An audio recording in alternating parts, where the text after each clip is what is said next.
지난 5월 한국 근현대사와 함께 호흡하며 성장해온 원광대학교가 개교 75주년을 맞았다. 이 자리는 지난 성과를 자축함과 동시에 인구 감소와 지역 소멸이라는 난제를 극복하기 위한 의지를 다짐하는 날이기도 했다. 자랑스러운 75년의 역사를 바탕으로 100년을 향해 함께 되어야 하십시오. 100년의 기상을 위해 원광대학교의 다시 개벽을 이루어내십시오. 감사합니다.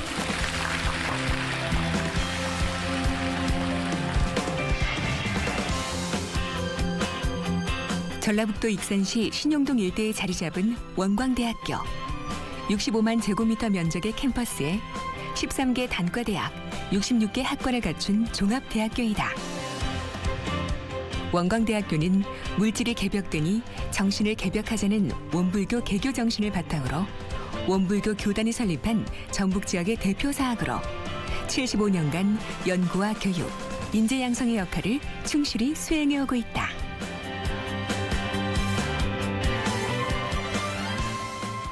이제 원광대는 지금 대학의 문을 연 지 한 75년 된 대학이죠. 그러니까 우리 대한민국에서 굉장히 역사가 오래된 대학에 속합니다. 그리고 지금까지 배출된 동문이 한 16만 5천 명 되고, 또 이제 뭐 밖에서 그런 얘기 다 하잖아요. 한강 이남에 종합대학이 갖출 수 있는 모든 단과대학을 다 갖추고 있잖아요. 의대, 치대, 약대, 한의대, 법학전문대학원, 공대, 동대. 그래서 이제 그런 부분이 굉장히 75년 동안 인프라가 탄탄하게 구축돼 있어서 다른 대학보다는 상대적으로는 조금 유리한 입장에 있다. 예부터 익산은 새로운 미래를 열어갈 약속의 땅이기도 했다. 익산시 금마면의 국보 제11호 미륵사지 석탑. 백제무왕 639년 창건된 미륵사에는 고구려와 신라의 침략 속에 미륵불을 통해 백제 부흥을 꿈꿨던 무왕의 간절한 소망이 담겨 있다. 천 몇백 년 전부터의 어떤 그런 그 에너지가 딱 어려가지고 그 숨결이 느껴지잖아요. 미륵은 미래의 불이에요. 우리가 꿈꾸는 가장 유토피아의 시대에 유토피아 사회에 오실 부처님이에요. 가장 이상적인 부처님이고 가장 이상적인 인간이 미륵불이거든요. 그런데 그 미륵이라는 이름을 함부로 붙이질 않아요. 익산이 미륵산이 있고 미륵사가 있다고 하는 거는 이건 우리 대한민국의 앞으로 세계적인 영성의 어떤 나라가 될 거라고 예언하셨던 그 누돌프 슈타이너를 연상하는 그럴 정도로 저건 엄청난 보물입니다. 미륵사지와 미륵산.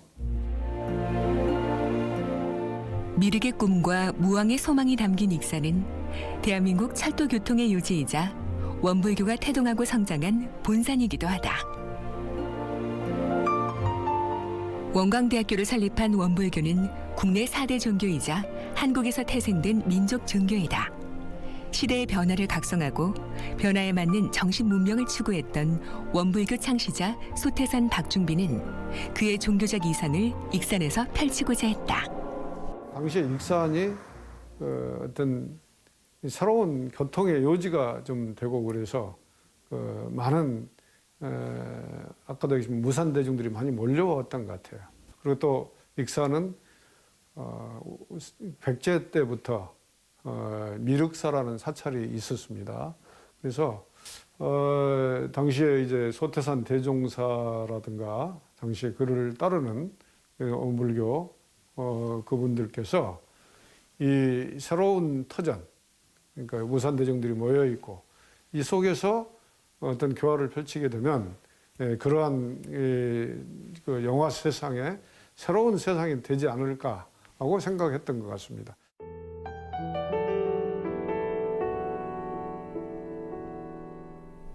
전남 영광 출신의 청년 박중빈. 그는 1916년 4월 28일 물질이 개벽되니 정신을 개벽하자라는 큰 깨달음을 얻게 된다. 이후 그는 급변하는 세상, 인류에게 닥친 위기를 극복하기 위해 새로운 방식으로 세상을 이롭게 하자는 교리를 완성했고 본격적인 종교 활동을 통해 실천에 옮기게 된다.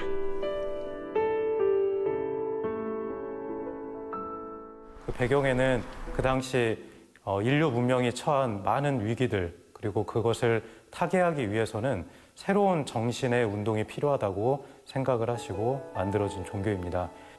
많은 과거의 종교들이 출가자를 중심으로, 성직자를 중심으로, 그리고 생활과 떨어져서 수행을 하고 깨달음을 구하고 실천을 했다고 한다면, 이제는 종교적인 깨달음이, 종교적인 수행이, 종교적인 실천이 바로 이 생활 속에서 이루어져야 한다는 것이죠. 그런 시대적인 흐름, 시대적인 변화, 그리고 그 시대가 갖고 있는 다양한 문제들을 함께 하면서, 그리고 그 문제의 핵심을 우리가 종교적인 차원에서 극복해내고 치유해내고 상생의 길로 함께 하자는 것이, 물론 이제 이런 측면을 다른 종교도 함께 하고 있지만 원불교가 더 적극적으로, 그리고 더 개혁적으로 이런 움직임을 추구했다고 볼 수 있습니다.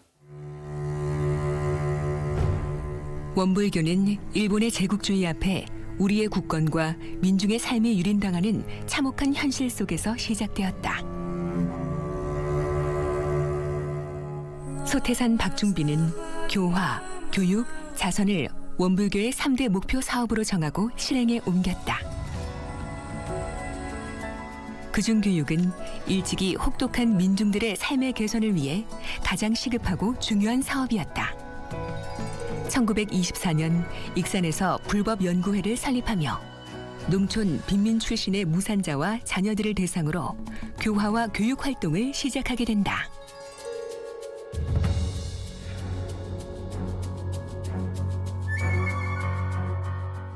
당시 일제시대에 우리나라가 일제 식민지 상태에서 또 오랫동안 그 신분제 사회였기 때문에 특히 그 농민들이나 또 가난한 사람들은 교육을 받지 못해서 무지한 상태에 많이 있었어요. 이 가난하고 억눌리고 배우지 못한 이런 분들을 교육을 시켜서 그분들이 그 억눌린 그런 상태에서 주체적인 인간으로 다시 약자에서 강자가 되는 그런 길을 제시한 게 이제 원불교고, 바로 그것 때문에 교육이 일찍부터 시작이 됐어요. 원불교가 1924년부터 불법 연구회를 만들어서 그런 교육의 치정이 왔습니다. 그래서 원불교는 1935년, 6년이 되면 원불교 각 지역에서 야학이 시작됩니다. 그래서 문명 퇴치 운동. 그러니까 이제 이 원불교는 꼭 이 원불교식의 교리뿐만 아니고 한글이나 기초적인 그 수학을 통해서 대중 그런 교육에도 힘을 써왔죠. 지금 당장 조선 민중들은 약자가 되지만 이 교육 계몽을 통해서 일본을 능가할 수 있는 그런 역량을 갖추는 그런 민중들로 거듭나게 된다. 뭐 그런 게 깔려 있습니다. 그래서 일제에서 혹시 일제에 반항하고 저항하고 식민지 말에 그런 원상이 되지 않을까 끊임없이 감시를 받고 그랬습니다. 1945년 드디어 한민족의 염원이었던 해방을 맞이했다. 원불교는 해방 조국의 재건을 위해 가장 먼저 교육기관 설립을 추진했다. 조국의 재건과 민중들의 각성을 위한 교육기관 설립의 꿈은 1946년 5월 1일 원불교 교단 최초의 교육기관인 유일학림이 설립되며 실현됐다. 중등부와 전문부, 3년 학제로 운영된 유일학림은 1949년 88명의 졸업생을 배출하며 대학 설립의 기틀을 마련했다. 일제 치하에서부터 대학 설립을 준비를 하셨고요. 그런데 당연히 일본 그 제국주의가 우리 그 대학 설립을 많이 반대를 했죠. 그래서 해방 이전에는 이루어지지 않다가 그 꿈을 소태산 박중빈 대종사의 장남이신 숭산 박길진 원광대학교 초대 총장을 중심으로 해서 대학 설립에 그런 적극적인 활동을 펼쳐 나갑니다. 그래서 1946년도에 유일학림이라고 하는 원광대학교의 전신이 만들어지고 1951년 10월 1일 원광 초급대학이 설립되었고 이듬해 익산 총부의 대각전에서 첫 입학식이 거행되었다. 교학과 단일대학의 정원은 100명 규모였지만 일제강점기부터 수건이었던 대학 설립의 큰 꿈이 드디어 실현된 것이다. 부른미라는 게 있어요. 부른미. 뭐냐면 부처 부자, 은혜 은자, 쌀미 자. 그게 뭐냐면 그 부처님의 은혜에 감사한다라는 건데 이게 보면 이제 밥을 먹을 때 쌀을 한 숟가락씩 이렇게 세상을 위해서 또 원불교의 그 어떤 자선 봉사, 교육, 교화, 자선의 사업을 쓰기 위해서 조금씩 모은 거예요. 그게 일제시대 때부터. 그래가지고 그게 한꺼번에 많이 모이지 않잖아요. 우리 원불교가 뭐 처음에 교인 수가 그렇게 많지를 않고 그래서 그렇게 모아가지고 학교 자금들을 이제 모으죠. 그래서 1950년대 52년인가 그때 우리 재단의 그 총 학교 자금이 약 한 4억 정도 이렇게 모아진 겁니다. 그때 그게 하루 아침에 된 게 아니고 한 30년 동안 이렇게 모은 거예요. 엄청난 그런 노력에 의해서 학교가 세워진 겁니다. 1951년 원광초급대학의 설립에는 소태산 박중빈 대종사의 장남이자 유일학님의 교감이었던 숭산 박길진 학장이 중심이 되었다.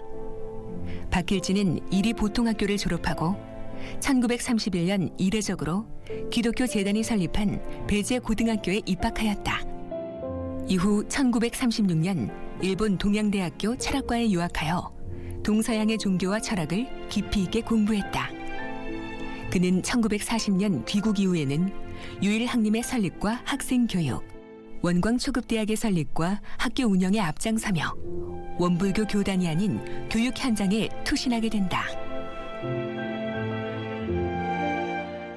원불교를 기반으로 원불교적인 종교 배경에 있으심에도 불구하고 배제고는 기독교 재단에서 만든 학교라 기독교 공부도 하시고 당시 철학이나 보편 사상을 함께 공부해 오시면서 대학 설립을 이룰 수 있는 어떤 지도자로 일찍이 이제 교육을 시키시죠. 그래서 이제 많은 종교들이 종교 지도자의 큰아들을 종교 다음 지도자로 이렇게 계승하는 그런 뭐 전통들이 있는데 원불교는 그렇게 하지 않고 지금의 원광대학교는 엄청 큰 학교지만 당시는 아무것도 없는 그러니까 가장 중요하지만 가장 어려운 학교 설립의 일을 큰아들에게 맡기셔서 그 숭사님께서 이 일을 하십니다.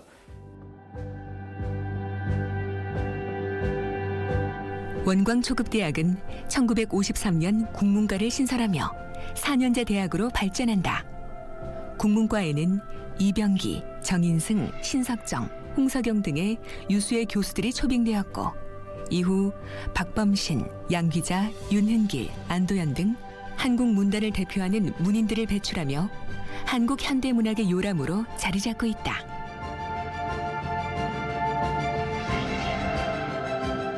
원광초급대학은 50년대 새로운 교사와 본관을 신축, 시설을 확장하고 법학과와 상학과를 신설하며 4년제 대학으로서의 규모와 위상을 갖춘다. 1963년에 들어서는 6개 학과, 정원 600명의 규모로 성장, 발전하게 되고 1965년에는 지방대에서는 유치가 어려웠던 약학과를 신설한다.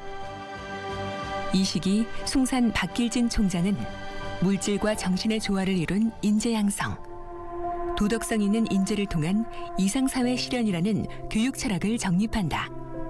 이러한 교육 철학은 지금도 대학의 운영에 가장 중요한 바탕이 되고 있다. 그 당시 이분이 이제 60년대, 70년대 총장을 해오셨는데 우리나라가 어찌 보면 이제 농경사에서 산업사회로 되면서 엄청나게 급속도로 성장을 했잖아요. 물질 문화의 발달 속도에 비해서 정신 문화의 발달 속도가 더디어서 느려서 오는 현상을 문화 지체 현상이라고 하는데 소태산 대종사라는 분이 원불교를 창시했을 때 물질이 개벽하니 정신을 개벽하자 이런 취지해서 원불교를 만들었다고 하거든요. 그게 문화지체 현상을 극복하는 것이 아닌가. 그래서 그 문화지체 현상을 극복하기 위해서 이분도 대학교 초대 총장이 되면서 교훈을 이분이 만든 거거든요. 지덕겸수, 도실천 이러한 교훈을 그분이 직접 정립을 하고 지금에 이르기까지 근 40여 년 이상을 이 인성교육에 도덕성 교육에 투자를 해왔습니다. 그래서 지금 교육부에서도 원광대학교 하면 도덕성을 특성화한 대학 이렇게 공인을 받고 있는 것 같아요. 그래서 그분은 계산을 하지 않고 했을지 몰라도 크게 지금 오늘날 원광대학교는 그게 엄청난 큰 어떤 뭐 복이라고 할까요? 어떤 결실로 돌아오고 있는 것이다. 원광대 설립 이후 숭산 박길진 총장은 해외 교류에 많은 노력을 기울였다. 그는 미국, 대만, 중국, 일본, 유럽, 남미의 대학, 기관과의 교류를 통해 많은 지원과 협력을 이끌어냈다. 또한 오늘날 원불교가 해외 20여 개국에 진출, 세계 보편 종교로 성장하는 초석을 마련하기도 했다. 그렇게 하면서 이제 원불교 사상을 몰랐던 서양인들이나 외국인들이 많은 관심을 갖게 됩니다. 이제 그들은 처음에는 원불교가 아니라 동아시아 또는 한국에 불교에 관심이 있었던 사람들은 많이 있었거든요. 그런데 그 불교와 또 다른 원불교라는 게 있다는 것을 이렇게 알게 되면서 원불교가 이제 생활 종교, 생활불교의 형식을 띠고 있기 때문에 서양인들이 굉장히 이렇게 합리적 사고를 많이 갖고 있는 그런 서양인들 사이에서는 굉장히 우호적으로 접근을 합니다. 그래서 숭산님이 낳으신 씨앗이 오늘날 원불교의 이제 세계로의 진출의 그 시작이었다 이렇게 얘기할 수 있겠습니다. 사실은 그 원광대학교 또는 원광대학교뿐만 아니라 당시에 한국 대학 사회가 해외 진출이 굉장히 적었던 시절이죠. 진출하기도 쉽지 않았고요.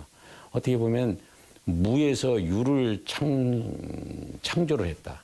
원광대학교 또는 원불교 이 두 중요한 종교단체와 대학에서 그래서 그런 역할을 하신 숭산님이기 때문에 저는 숭산님의 여러 가지 이제 좋은 유리한 점이 있지만 그 중에서 제일 하나를 꼽으라고 한다면은 바로 그 유무창신의 개척 정신이 아니었나 이렇게 생각이 됩니다. 1972년 원광대학교는 수건이었던 종합대학으로의 승격을 맞이한다. 이 시기 원광대학교는 교지 4만 4천 평, 운동장 1만 평, 연습님 10만 4천 평, 약초원 1,600평, 농장 16,000평의 규모를 갖추고 있었다. 승격된 원광대는 4개 단과대, 5개 학부, 15개 학과, 정원 1,600명의 규모를 갖추게 되고 대학원 박사과정과 농과대학과 한의과대학이 신설된다.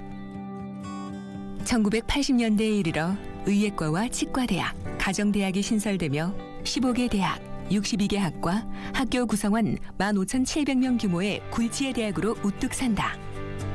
어목했던 군사정권 시절, 학교와 교직원들의 부단한 노력이 80년대 3대 지방명문사학이라는 위상의 원동력이 되었다. 박정희가 살아있을 때거든요. 그러니까 박정희 유신 독재가 극에 달했을 때. 그리고 1년 후에 12.6이 있었지 않습니까? 79년도. 12.6 후에 80년도에 전두환이가 또 나타났고 그래서 그때 5월, 6월까지 항쟁을 하다가 급기야는 체포가 돼서 광주 상무대에 가서 감옥 생활도 하고 그야말로 격동의 세월을 대학생활 때 다 겪었는데 선생님들이 좋았어요. 그러니까 제가 법대를 다녔는데 그때 헌법 교수와 뭐랄까 지적인 교감? 그분은 박규하 교수님이라고 하는 분인데 독재 시대니까 당연히 강의 시간에는 못하는 그런 말씀을 개인적으로는 많이 해주셨어요.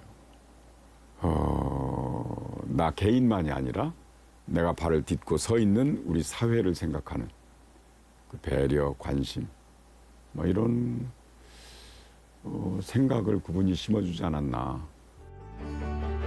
의술로 병든 세상을 구한다는 원불교 재생의세 정신에 입각, 생명 존중의 가치를 실현하기 위해 1980년 원광대학교는 의과대학을 설립한다.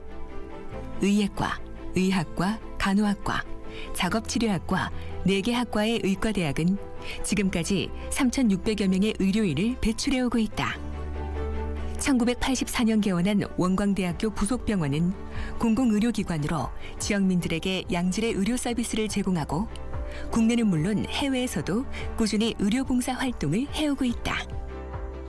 원광대 치의학대학은 1978년 치의예과 인가, 1980년 치의학과 설립으로 치과 분야 모든 임상과를 갖추게 된다. 원광대학교 부속병원은 2019년 생명의 골든타임을 지키고 외상 환자의 생명을 살리는 권역외상센터를 유치 개원하였다.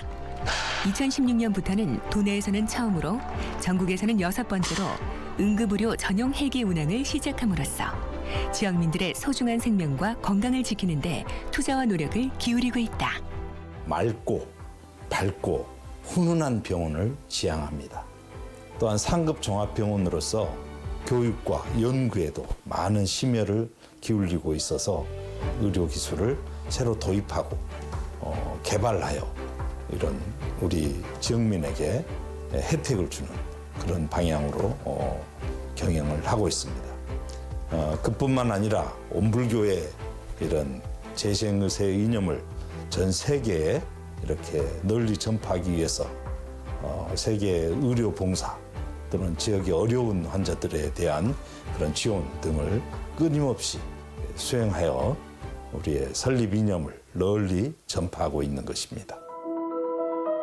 1972년 설립된 한의과대학은 50년의 긴 시간 동안 한의학의 연구와 교육을 수행해오고 있으며 지금까지 국내외 4,200여 명의 한의사를 배출해오고 있다.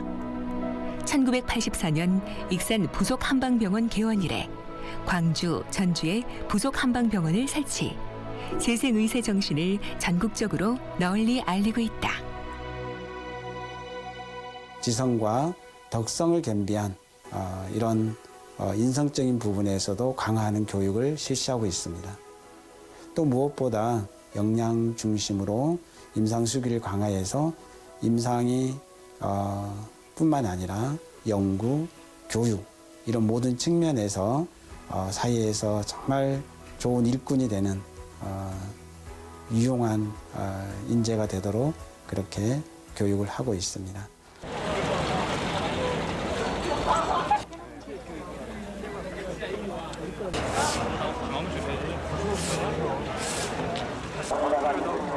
(1980년대) 후반 대학의 정원이 졸업 정원제에서 입학 정원제로 변경되며 1990년 대학 입시에는 입학 정원 30만에 100만 명이 응시하는 역대 최고의 입시 경쟁이 펼쳐졌고 원광대학교도 예외는 아니었다.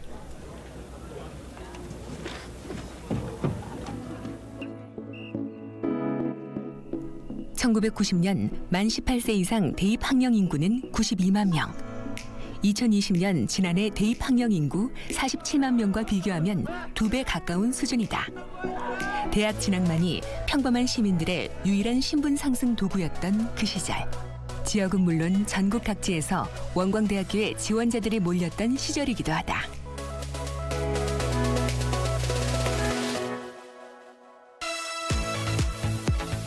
설립 이후부터 80년대를 거치며 원광대학교는 원불교 교단의 지원과 협력, 지속적인 투자와 투명한 운영으로 성장을 계속해왔다. 여기에 한 해 100만 명 넘게 태어났던 제2의 베이비 부머 세대가 입시 경쟁에 뛰어들며 최고의 전성기를 보내게 된다. 고등학교 시절을 지나서 대학교에 전자공학을 전공을 했는데 제일 고려했던 거는 과를 먼저 제가 어느 과를 가고 싶은지를 먼저 정하고 그래서 그 학점에 맞는 것을 이제 선택을 하다가 원광대를 이제 선택을 하게 됐는데 제 그 학과에 스승님이 교수님이 계신데 강영진 교수님이라고 학생들을 취직을 후배들을 시키기 위해서 제가 다니고 있는 그 직장에 오셨어요. 그 가방 하나 메고 시골에서 오셔가지고 그렇게 하신 그 스승을 보면서 나도 저분처럼 저렇게 후배를 사랑하고 자기 제자를 사랑하는 그런 스승과 선배가 됐으면 좋겠다. 과학과 인문이 균형 잡힌 지성과 덕성이 조화를 이룬 교육을 통해 새 세상을 이끌 도덕적 인재를 양성하고자 했던 숭산 박길진. 그의 소망과 바람은 이제 캠퍼스에서 자유롭게 꿈을 일궈가는 청춘들을 통해 실현되고 있다.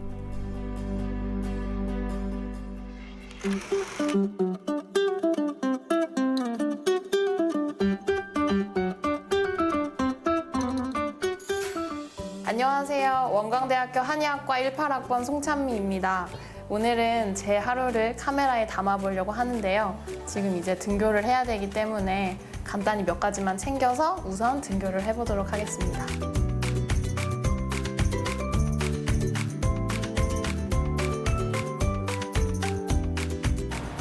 자, 준비를 마치고 저는 나왔습니다. 원래는 학교 갈 때 스쿨버스를 종종 이용을 해요. 저희 집 앞까지 스쿨버스가 와가지고 스쿨버스를 타도 금방 가긴 하는데 제가 오늘은 좀 준비를 빨리 마치고 나왔기 때문에 기차를 이용해서 학교로 이동할 예정입니다. 호남의 관문이자 철도 1번지로 꼽히는 익산시는요. 호남선과 전라선 등 4개 노선이 통과하고 KTX와 SRT를 이용할 수 있는 곳이기도 합니다. 서울까지는 1시간 20분, 광주까지도 30분이면 이동이 가능하기 때문에 수도권에서도 친구들이 통학할 수 있다는 큰 장점을 가진 곳입니다. 창가에 앉는 거를 좋아해가지고 웬만하면 자리가 있으면 창가 거를 타거든요. 그럼 이제 날씨가 좋을 때는 음악 듣고 약간 감성 타임? 지금 열차가 오고 있습니다.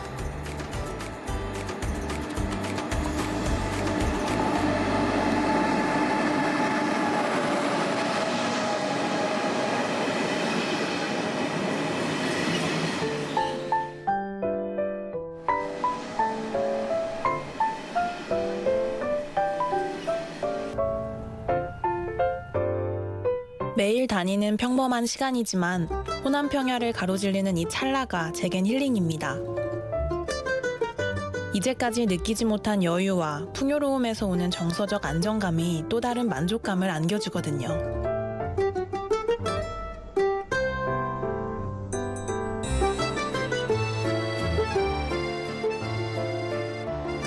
네, 저는 익산역에 도착을 해가지고 이제 학교까지는 시내버스를 타고 가려고 합니다. 여기 익산역 근처에 버스가 많이 와가지고 뭐 한 10분이면 금방 가거든요. 그래서 학교에 곧 도착을 할 것 같네요.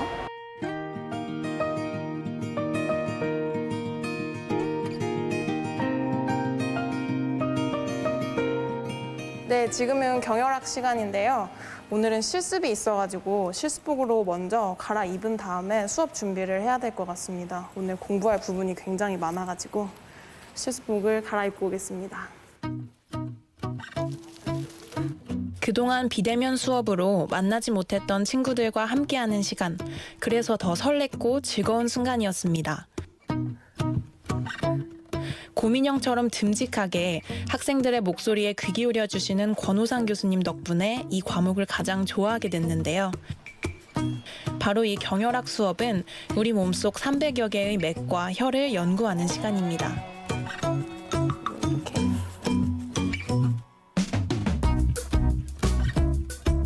네, 저는 박물관 앞에서 이제 점심 먹으려고 친구들을 만나기로 했는데 지금 잠깐 기다리는 중입니다. 제가 조금 일찍 왔어요.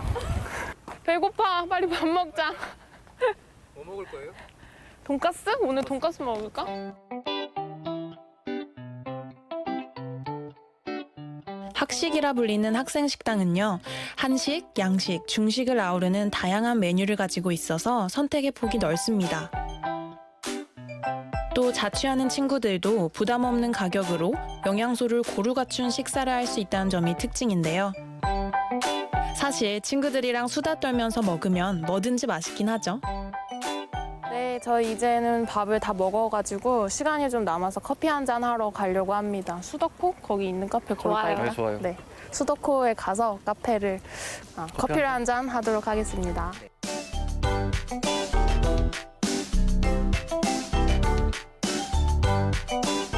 저 아이스 라떼 한 잔 하고요. 아이스 아메리카노 2잔. 안 어울려.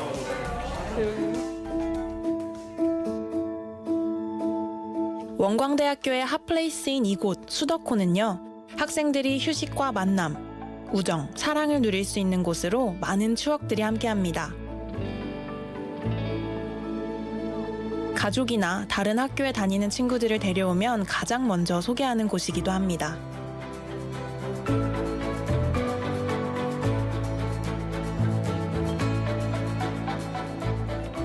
네, 여기는 중앙도서관인데요. 지금 좀 필요한 책이 있어가지고 그 책을 빌려가지고 잠깐 남는 시간 동안 공부를 좀 하다가 다시 돌아가려고 하는데요. 지금 중앙 열람실이 따로 있고 그다음에 책 빌릴 수 있는 4층, 5층에서 옆에 공부도 할 수 있어요. 그래서 그 4층으로 올라가서 지금 잠깐 공부를 할 예정입니다. 학생은 물론 지역 주민 누구나 이용 가능한 중앙도서관은 3,500여 명이 동시에 책을 볼 수 있을 만큼 넉넉한 열람석이 특징이고요. 1946년 유일왕님 시절부터 함께한 역사 깊은 곳입니다.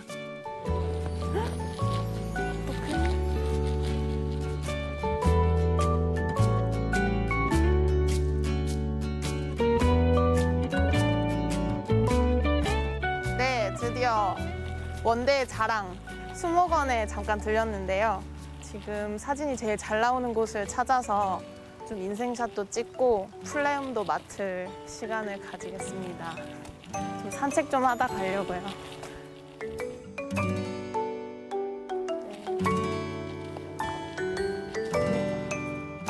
이게 진짜 예쁘다. 최소한의 공부가. 네, 여기는 원광대의 자랑 오브 자랑 메타세콰이어 길입니다. 이렇게 긴 나무들이 있어서 마치 영화 속의 한 장면 같은 그렇지 않나요? 학생들과 지역 주민들의 쉼터이자 치유의 숲인 이곳 자연식물원. 12개의 둘레길을 걷다 보면 인생사진 포토존을 쉽게 찾을 수 있는 곳입니다. 못 찍었네? 별론데. 고마워. 가자. 아니 이게 너 안 찍어. 학업에는 진심, 노는 건 최선. 이 시대의 청춘에게 주어진 의무가 아닐까요?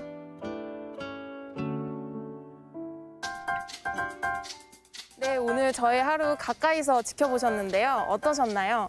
저는 오늘 학교 와서 공부도 하고 친구들이랑 밥도 먹고 또 수목원도 가고 너무너무 재밌었거든요. 이렇게 소소하지만 확실한 행복으로 가득 찬 저의 학교 생활 잘 보셨나요? 그럼 지금까지 저의 밀착 브이로그였습니다. 안녕!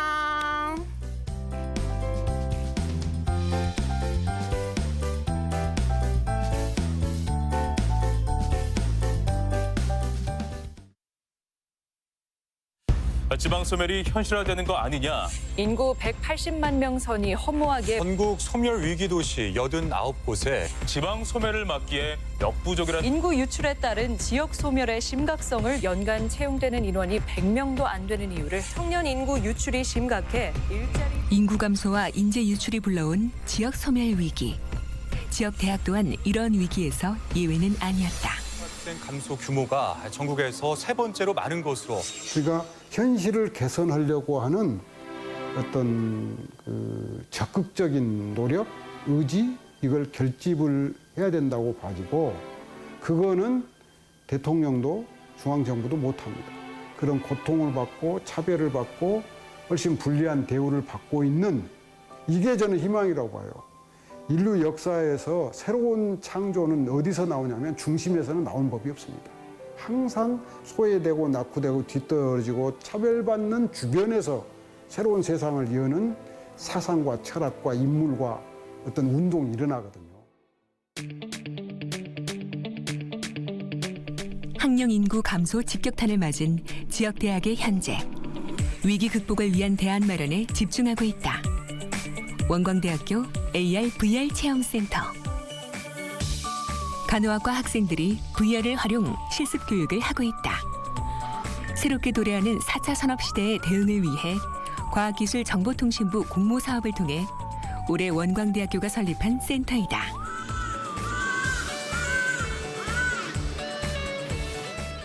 요즘 코로나 때문에 병원에서 실습하기가 전보다 더 힘들어졌는데 VR 프로그램을 사용해서 진짜 병원에서 실습하는 기분이 들어서 더 집중하고 몰입하게 되었던 것 같습니다.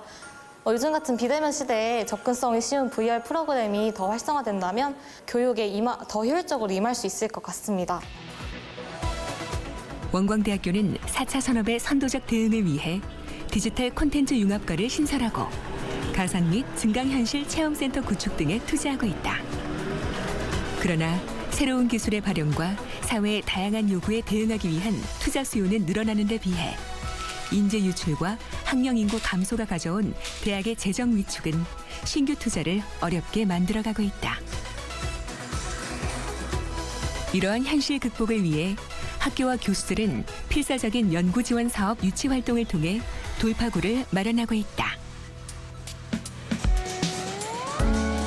이제 지난 봄에 그 XR 소재 부품 장비센터를 저희가 지방의 사립대학이 보통 이제 국가에서 주는 과제를 국립대학을 주로 많이 주고 수도권에 많이 주잖아요. 그러니까 지방의 사립대학이 대형 국책과제 센터를 수주한 건 저희가 처음입니다. 그게 이제 5년간 한 100억 정도가 지금 투자가 되는 그런 것들을 따낼 정도로 원광대학교의 이제 교수님들의 연구력이 향상됐다고 하는 그런 변화들이 굉장히 이제 크고.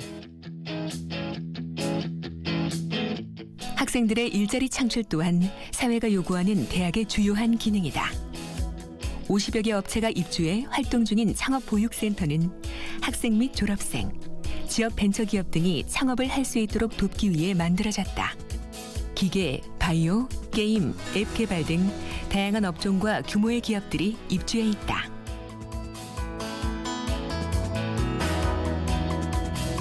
대학은 산학협업이 가능한 우수기업을 유치하여 기업 활동을 지원하고 기업은 사업에 필요한 인력과 연구 역량을 대학을 통해 공급받는 상생의 구조로도 운영되고 있다.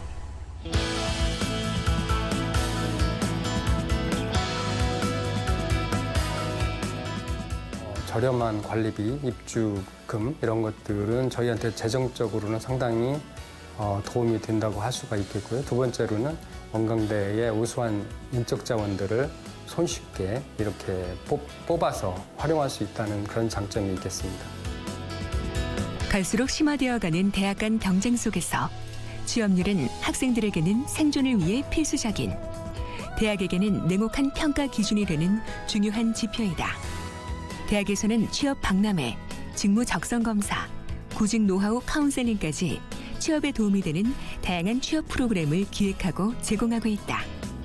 그러나 지역 인재를 고용할 수 있는 대기업이나 양질의 우수기업이 지역에 많지 않은 현실은 대학과 학생, 지역사회가 함께 고민해야 할 숙제이다. 교수님들께서 여러 가지 이런 프로젝트나 팻 활동을 통해서 취업을 적극적으로 장려해주고 계신 부분이 저희 학교의 또 다른 장점이지 않나 그렇게 생각하고 있습니다.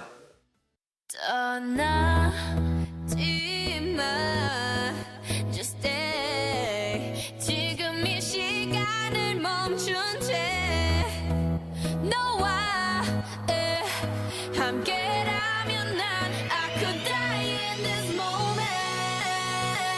Forever young, forever young. My peak is the revolution. Forever young. 너의 눈에 비친 나의 모습이 늘 처음 만난 그날만 같게. Yeah. 소리 없이 타오르는 불꽃. 학업과 취업에 지친 학생들에게 또 다른 활력이 되는 동아리 활동. 분야별 100여 개의 동아리 활동은 교류와 교감을 통한 사회적 관계를 확장시키고 지성과 감성, 육체와 정신이 조화를 이루게 하는 전인교육의 산실이기도 하다. 청춘은 아직 다듬어지지 않는 원석이잖아요. 나무로 치면은 다듬어지지 않는 원래 원목. 그러니까 어느 쪽으로 다듬느냐에 따라서 얼마든지 무한한 발전을 할 수 있는 그야말로 상상할 수 없는 잠재력을 가진 그런 존재이기 때문에 그 청춘들의 그런 잠재력이 이 대학이라는 공간에서 무한히 이렇게 피어날 수 있도록 어드바이스 해주고 또 격려해주고 이끌어줄 것인가, 이게 굉장히 중요할 것 같습니다.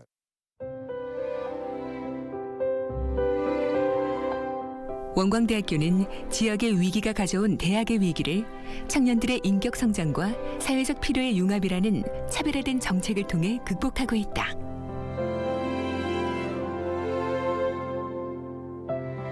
사회가 필요로 하는 지식과 기술 교육을 기본으로 인성과 도덕성 함양을 통해 전인적 인재를 양성하겠다는 건학 이념의 실현을 위해 꾸준히 인문학에 투자를 이어가고 있다. 우리가 코로나만 아니다면 교육하고 하느라고 고생들을 하는데 내가 많이 기웃거려서 마한 백제문화연구소, 동북아시아 인문사회연구소, 원불교 사상연구원, 마음인문학연구소를 통해 시행되는 다양한 인문학 프로젝트도 이러한 투자의 산물이다. 또한 학생은 물론 시민과 교인들도 참여할 수 있는 인문학 시민 강좌 프로그램도 있어 인문학을 통한 시민 재교육은 물론 지역사회와의 교류와 공감에도 기여하고 있다. 다시 세워보세요. 거기서 몸을 세워보세요. 이제 바르게 세워주세요.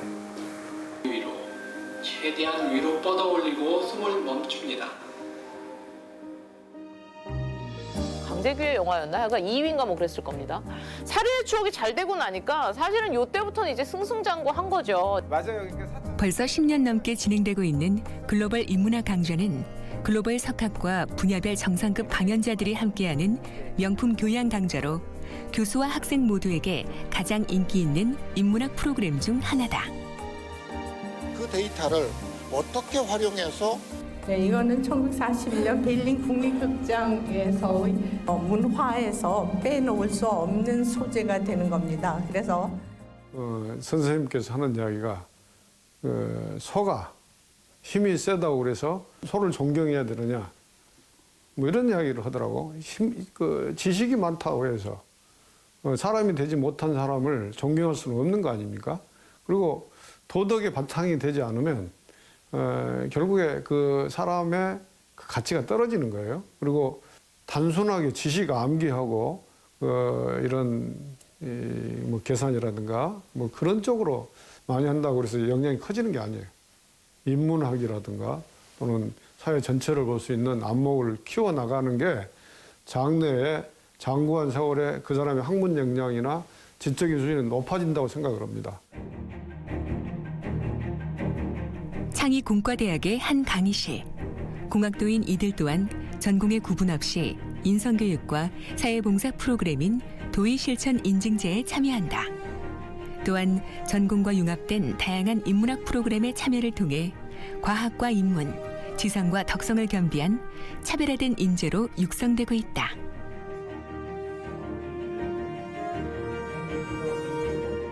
좀 차원이 전혀 새로운 인문학을 하자. 그래서 지금 소규모 융복합 연구의 육성 제도라는 것을 2년 전에 만들었어요. 그래서 인문과학, 사회과학, 자연과학, 의학, 공학 이런 분들이 공통 주제를 하나 놓고 소규모 연구회를 만들어서 지금 한 50개 팀이 지금 그 물밑에서 지금 열심히 활동하고 있거든요. 그래서 이런 부분들이 사실은 이제 원광대학교의 본래의 그 어떤 인문학적 전통으로 출발한 대학의 위상을 앞으로 한 단계씩 높이는 큰 성과로 이어질 걸로 지금 예상하고 있습니다.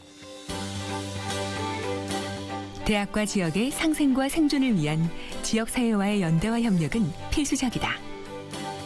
원광대학교는 지역의 기관, 단체, 시민들과의 협력을 통해 지역과 대학의 위기 극복을 위한 네트워크를 견고하게 구성해가고 있다. 지역 소멸과 인재 유출이라는 위기에 직면한 시민과 대학. 다양한 시민 참여 프로그램들은 단순한 지식의 나눔을 넘어 위기 극복의 동반자인 시민들과의 소중한 교류와 소통의 장이 되고 있다.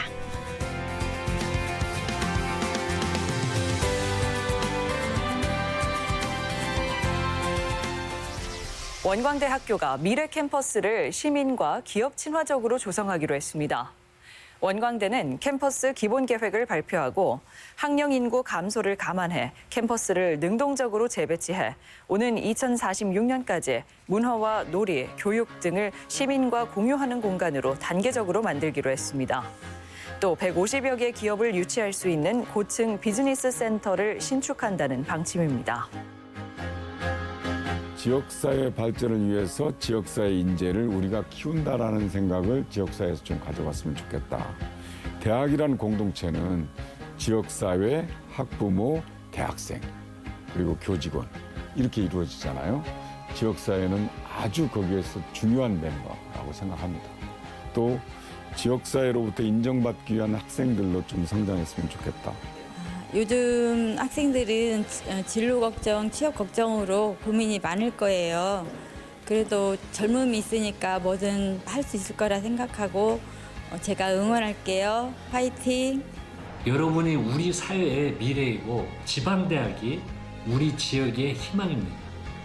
긍정의 힘을 믿고 도전한다면 청춘 여러분도 우리 대학과 지역도 위기를 극복하고 한 단계 더 발전할 수 있을 것이라고 믿습니다.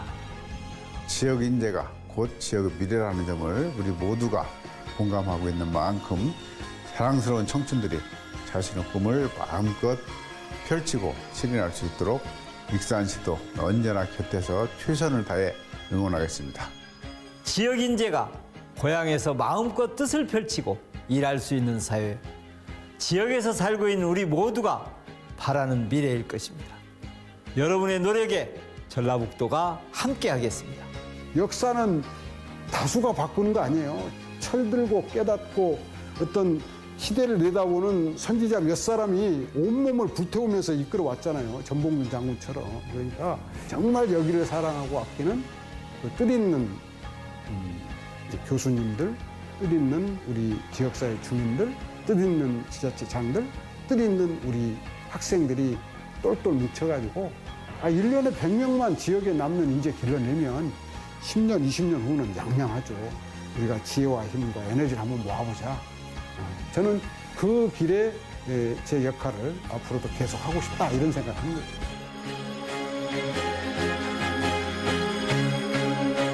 (100년) 전 국가와 민족의 위기에 성각자는 교육이라는 희망을 찾았고 그 꿈을 이루어냈다. 100년 뒤 우리에게는 지역 소멸과 인재 유출이라는 또 다른 위기가 찾아왔다. 이제 우리는 연대와 협력이라는 또 다른 희망을 찾아 꺼지지 않는 청년의 꿈을 지켜나가고자 한다.